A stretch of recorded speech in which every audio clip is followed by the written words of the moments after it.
Alors, bien aimé,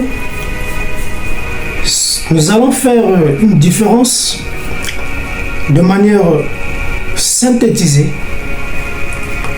entre le ministère prophétique et le don de prophétie. Alors, pour commencer, que ce soit le ministère prophétique ou le don de prophétie, les deux sont des dons spirituels. Ce sont des dons spirituels.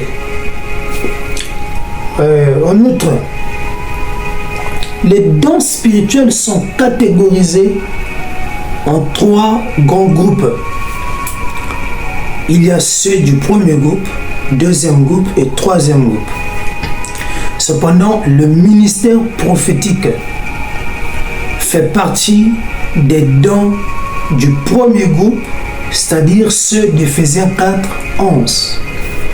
Et c'est ça qu'on appelle les ministères.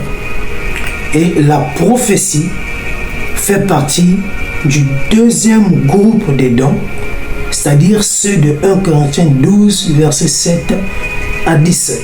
Et s'il faut que j'ajoute un élément encore, et ça fait partie précisément des dons vocaux. Voilà. Donc c'est dans la catégorie des dons vocaux que nous retrouvons le don de prophétie. Alors, qui donne ou qui dote du ministère prophétique et qui fait don du don de prophétie? Alors, du point de vue origine, le ministère prophétique est donné par le Seigneur Jésus-Christ. 1 Corinthiens 12, verset 5. Diversité de ministères, mais le même Seigneur. Donc les ministères, c'est Christ qui donne. Et nous pouvons également lire dans Éphésiens 4, le verset 7. Où nous pourrons lire en disant que mais à chacun de nous, la grâce a été donnée selon la mesure du don de Christ. Je peux prendre le verset 8. C'est pourquoi il est dit, étant monté en haut, il a emmené des captifs, il a fait des dons aux hommes. Donc c'est le Seigneur Jésus qui donne ou qui dote les ministères. Et pour ce qui est du don de prophétie, c'est le Saint-Esprit qui donne. Et là, nous pouvons lire ça dans 1 Corinthiens 12, le verset 7, où il est dit, or, à chacun, la manifestation de l'Esprit est donnée. À chacun, je m'arrête seulement là, à chacun, la manifestation de l'Esprit. Donc, c'est le Saint-Esprit qui donne. Et nous pouvons aussi prendre 1 Corinthiens 12, verset 4, où il dit, il y a diversité des dons, mais le même Esprit. Cependant, à qui s'adresse le ministère prophétique et le don de prophétie? Alors, tu dois noter que le ministère prophétique s'adresse à l'Église corps de Christ. Ça s'adresse à l'Église pour le perfectionnement des saints et pour former les édificateurs. Éphésiens 4, 12. Et le don de prophétie s'adresse aux hommes, à un individu, à un croyant, dans le but d'édifier. 1 Corinthiens 14, le verset 3. Et qu'est-ce que nous pouvons encore dire? C'est sur, par exemple, la nature de ces dons-là. Alors, le ministère prophétique d'Éphésiens 4, 11 est une personne Pourquoi? Parce qu'un prophète est une personne. Prophète, c'est quoi? C'est que c'est fait à l'image de Christ. Jean 1, verset 1, Dieu est la parole. Au verset 14, nous voyons là comment Dieu choisit un corps et il se déverse dans ce corps et Dieu et ce corps deviennent une même personne. Et donc c'est là où on dit la parole qui est Dieu devient chair et devient le Seigneur Jésus-Christ. Et de la même manière que Christ nous donne un don, et le don là, venant dans l'homme, se transforme, d'accord? Et ce don-là fusionne avec la personne, transforme la personne en devenant un avec cette personne, et le don devient chair. C'est-à-dire le don se manifeste dans la chair et devient une personne, et c'est ça qui nous permet de dire prophète. Donc celui qui exerce le ministère prophétique est un prophète parce que c'est une personne qui a fusionné avec le don et le don a pris contrôle et le don s'est fait chair.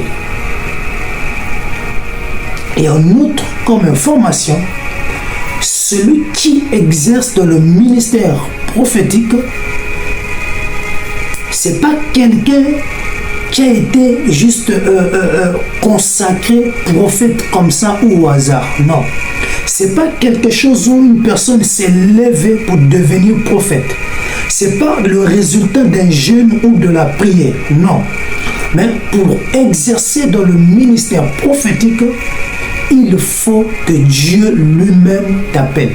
Donc il y a un appel au ministère. Après, par la suite, d'après Ephésiens 4:11, il te fait un don. Et d'après 1 Corinthiens 12:28, il t'établit. Vous comprenez? Parce que même la Bible dit dans 1 Corinthiens 12:29, tous sont-ils prophètes? Non, tout le monde n'est pas prophète. Donc pour être prophète, il faut que tu aies d'abord un appel. Romains 8, verset 28 à 30. Donc tu dois être appelé, justifié et glorifié par Dieu lui-même. Maintenant, par contre, passons maintenant pour le don de prophétie. 1 Corinthiens 12:11 nous dit que un seul même esprit opère toutes ces choses, les distribuant à qui il veut. Donc, le don de prophétie, là, en lisant, nous avons compris, est une chose. C'est pas une personne. Vous comprenez? Parce que celui qui a le ministère prophétique est un prophète. Mais celui qui a le don de prophétie n'est pas forcément prophète. Un prophète a le don de prophétie. Mais un croyant aussi a le don de prophétie. Donc ici, celui qui a le don de prophétie, dans ce contexte-là, c'est le croyant. Parce que 1 Corinthiens 14, verset 31 dit que tout le monde peut prophétiser. Donc celui qui a le don de prophétie n'est pas un prophète. Ça, il faut le noter. Et ensuite, il faut noter que le don de prophétie est une chose. Parce que celui qui a le don de prophétie, on ne l'appelle pas prophète. Et ce qu'il faut encore retenir, c'est que du fait que tout le monde a la capacité de prophétiser, donc ça veut dire que le don de prophétie, le Saint-Esprit le donne à qui il veut, comme il veut, sans condition. Mais le ministère prophétique, il y a une condition, c'est l'appel. Mais par contre, pour le don de prophétie, il n'y a pas de condition. Le Saint-Esprit te le donne comme il désire. Et nous pouvons encore dire, par exemple, on peut prendre sur la notion d'objectif. Vous allez remarquer que le ministère prophétique traverse les frontières. Parce que c'est pour le perfectionnement des saints corps de Christ. Donc, ça traverse les frontières. Ça va partout. Parce qu'un prophète, il a aussi la charge bergère. Comprenez? Mais par contre, le don de prophétie est donné pour l'utilité commune. Et donc, ça dit que le don de prophétie s'adresse seulement à l'église locale. D'après 1 Corinthiens 12, 7 et 1 Corinthiens 12, 7, si vous voulez. Donc, ça s'adresse seulement à l'église locale. Mais le ministère prophétique, lui, il traverse les frontières parce qu'il faut aller pour le perfectionnement des saints. Et ensuite, il y a la notion de charge bergère. Donc, ça dit la charge de gagner les âmes, d'amener les âmes à Christ, de préparer les cœurs pour l'enlèvement. Vous comprenez? Ok. Et ce que nous pouvons retenir encore, c'est que le ministère prophétique, c'est un ministre déjà, parce que le ministère prophétique est exercé par un prophète. Donc le prophète est un ministre. Il a la capacité de transmettre les dons spirituels. Donc il peut te transmettre le don de prophétie. Il peut activer le don de prophétie chez un frère. Et ça, c'est d'après 2 Timothée 1, verset 6. Où Paul pouvait dire à Timothée, je t'exhorte de ranimer les dons que tu as reçus par l'imposition des mains.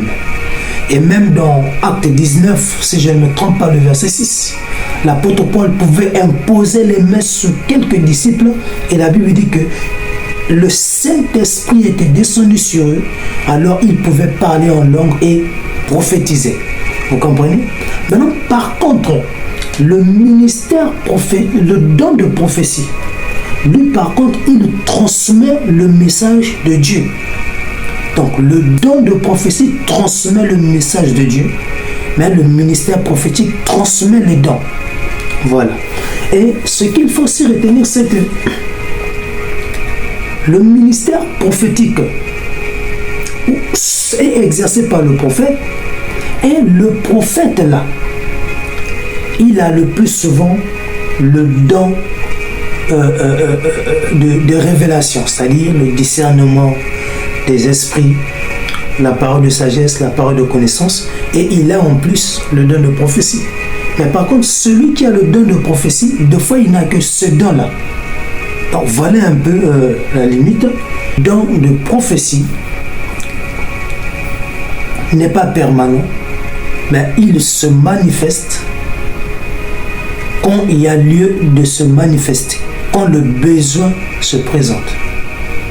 Mais par contre, dans Apocalypse 10, versets 8 à 11, il est écrit qu'on dit à Jean de prendre le livre et de l'avaler.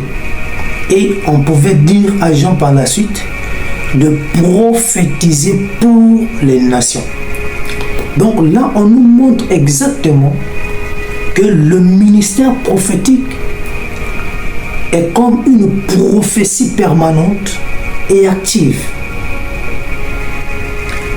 Que Dieu vous bénisse richement.